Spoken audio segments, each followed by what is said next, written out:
Oh, and there's so much traffic. I'm not really enjoying this. Can you take me somewhere away from here?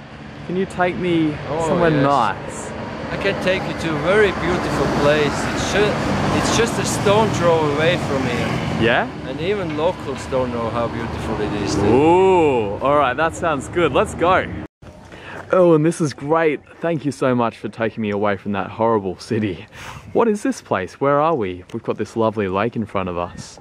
Well, we are what they call a Yucca farm art. Ah. This is twin brothers who are farmers, and they made the pumpkin popular in Switzerland. They were the first to cultivate pumpkin. Oh, really? So no one ate pumpkin before they got here?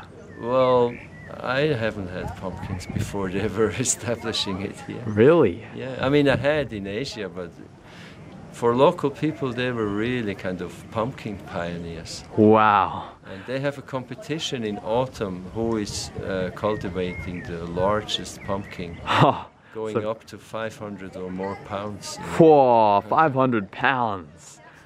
How big is that? Can you show us with your hands? Well, I think the biggest I've seen was something like this. Whoa! And they put it on special platforms to be lifted by a crane. Oh, wow. Alright, I want to go to the restaurant now and see whether they've got any pumpkins to eat. How does that sound? Well, it's not quite the season, but they may have some pumpkins. Alright. So what have you got there in your hand, Owen? That's Seegrebner Schnapps. It's made from local grown, from the farm grown golden delicious apples. And it's a long tradition to burn their own apple schnapps. They burn it? What do you mean burn it? I mean, I don't know how you call it in English, when you make schnapps. And distills. So they burn, do they burn the apples in the process? No, they let them ferment and then they make the schnapps out of it. And the end product, what percentage alcohol is it? Well, it's 43%, which is quite a lot. Yeah. And it's a long tradition of this place. It's homemade stuff. Looks yum. Yeah, look at the color. It's wow. beautiful. I reckon a lot of people would like that. Oh yeah, I like it a lot. This is so beautiful. Look at this. All of these flowers, all of this grass. It's marvelous. Where are we, Owen? Where are we now? Well, we are in the highlands of Canton Zurich. Wow. And if you look over there, this mountain with the tower on it, it's called Hörnli.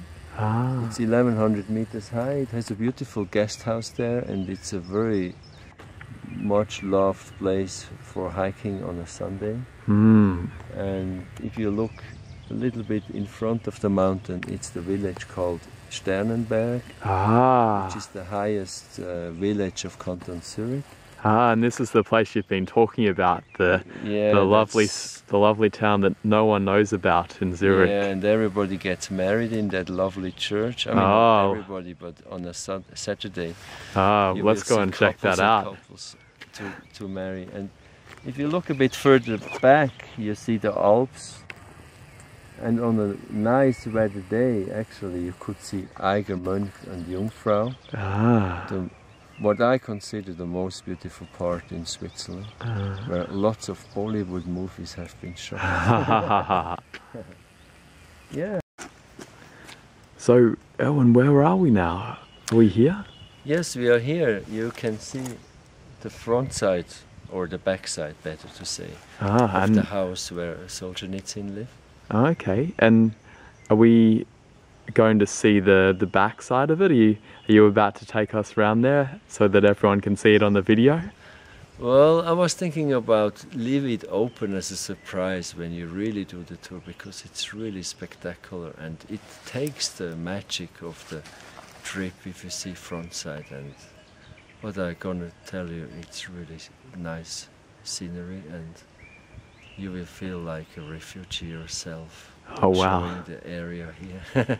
So we'll get to see the view and we'll get to hear the story about how your father found Solzhenitsyn. Yes, that's gonna be the surprise of the trip. So come along.